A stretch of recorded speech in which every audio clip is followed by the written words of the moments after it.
कर्पूरगौरं करुणावतारं संसारसारं भुजगेन्द्रहारं सदा वसन्तं हृदयारविन्दे भवं भवानी सहितं नमामि।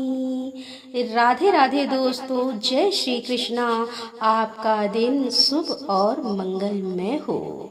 तो आइए रसपान करते हैं सावन मास महात्म्य की कथा का। ईश्वर जी बोले कि हे सनत कुमार, श्रावण मास में अमावस्या के दिन जो करनी है उसको तथा प्रसंगवश जो कुछ अन्य बात मुझे याद आ गई है उसको भी मैं आपसे कहता हूँ। पूर्व काल में अनेक प्रकार के महान बल तथा पराक्रम वाले जगत का विध्वंस करने वाले तथा देवताओं का उत्पीड़न करने वाले दुष्ट दैत्यों के साथ मेरे अनेक युद्ध हुए। मैंने शुभ वृषभ अर्थात नंदी पर आरूढ़ होकर संग्राम किए, किंतु महाशक्तिशाली तथा महापराक्रमी उस वृषभ ने मुझको नहीं छोड़ा। अंधकासुर के साथ युद्ध में तो नंदी का शरीर विदीर्ण हो गया था, उसी की त्वचा कट गई, शरीर से रक्त बहने लगा और उसके प्राण मात्र बचे रह गए थे। फिर भी जब तक मैंने उस दुष्ट का संहार नहीं किया तब तक वह नंदी धैर्य धारण कर मेरा वहन करता रहा। उसकी इस दशा को मैंने जान लिया था। उसके बाद उस अंधक का वध करके मैंने प्रसन्न होकर नंदी से कहा कि हे सुब्रत, मैं तुम्हारे इस कृत्य से प्रसन्न हूँ। वर मांगो, तुम्हारे घाव ठीक हो जाएं, तुम बलवान हो जाओ और तुम्हारा पराक्रम तथा रूप पहले से भी बढ़ जाए। इसके अतिरिक्त तुम जो भी वर मांगोगे उसे मैं तुम्हें अवश्य दूंगा। तब नंदीकेश्वर बोले कि हे देवादिदेव, हे महेश्वर, मेरी कोई याचना नहीं है। आप मुझ पर प्रसन्न हैं तो फिर इससे बढ़कर क्या वैभव हो सकता है। तथापि हे भगवान, लोकोपकार के लिए मैं मांग रहा हूँ। हे शिव, आज सावन मास की अमावस्या है जिसमें आप मुझ पर प्रसन्न हुए हैं। इस तिथि में गायों सहित उत्तम मिट्टी से निर्मित वृक्षों की पूजा करनी चाहिए। आज अमावस्या के दिन जन्म लेना कामधेनु तुल्य होता है, अतः इस तिथि में वे वर प्रदान करें कि यह अमावस्या वांछित फल देने वाली हो। आज के दिन भक्ति पूर्वक प्रत्यक्ष वृषभों तथा गायों की पूजा करनी चाहिए। गेरू आदि धातुओं से प्रयत्न पूर्वक उन्हें भूषित करना चाहिए। उनकी सींगों पर सोना चांदी आदि के पत्थर मढ़े और रेशम के बड़े बड़े गुच्छों को भी सींगों पर बांधें और अनेक प्रकार के वर्णों से विचित्र सुंदर वस्त्र से उनकी पीठ को ढक दें और गले में मनोहर शब्द करने वाला घंटा बांध दें। सूर्योदय से लगभग 4 घड़ी बीतने पर गायों को ग्राम से बाहर ले जाकर पुनः साय वेला में ग्राम में प्रवेश कराएं। आहार के रूप में सरसों, तिल की खली तथा आदि अनेक प्रकार का अन्न इस दिन अर्पित करें। जो इस दिन ऐसा करता है उसका गोधन सदा बढ़ता रहता है। जिस घर में गाय ना हो वह शमशान के समान होता है। पंचामृत तथा पंचगव्य दूध के बिना ही नहीं बनते। गोबर से लेप किए बिना घर पवित्र नहीं होता। हे श्रोत्तम, जहाँ गोमूत्र से छिड़काव नहीं होता वहाँ चींटी आदि जंतुओं का उपद्रव विद्यमान रहता है।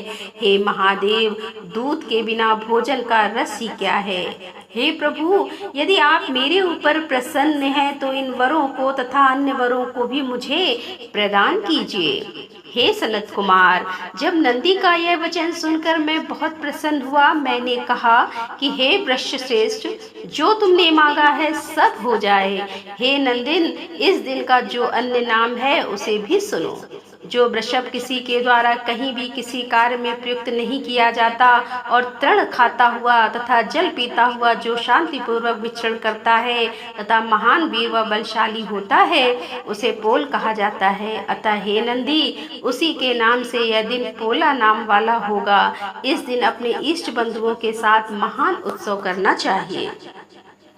हे वत्स, मैंने उस दिन ये श्रेष्ठ वर प्रदान किए थे, अतः लोगों के द्वारा इस श्रेष्ठ को दिन को पोला नाम वाला कहा गया।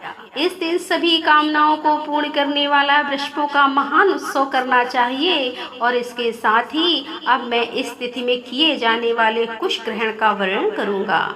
श्रावण मास की अमावस्या के दिन पवित्र होकर कुशों को उखाड़ लाएं।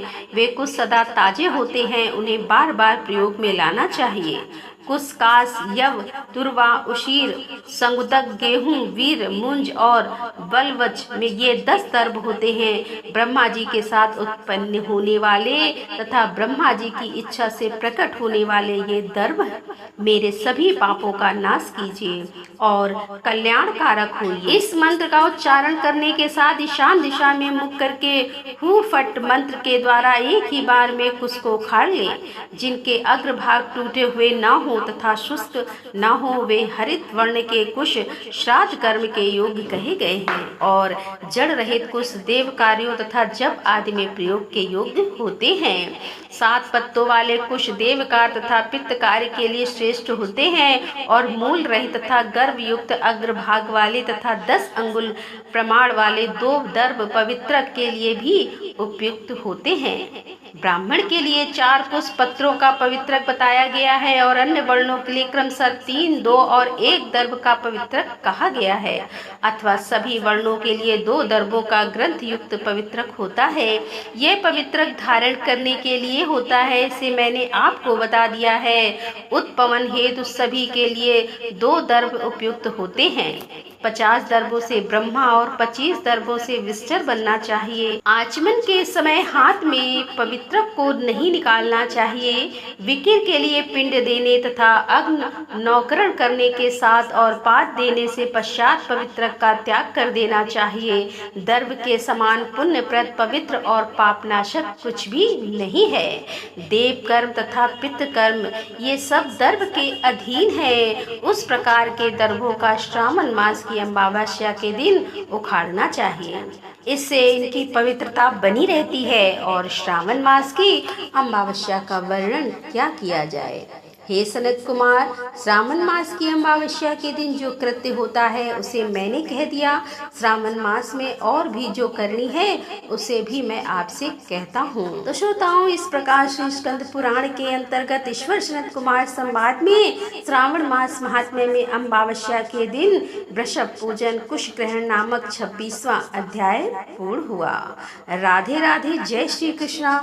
हर हर महादेव। जय भोलेनाथ की।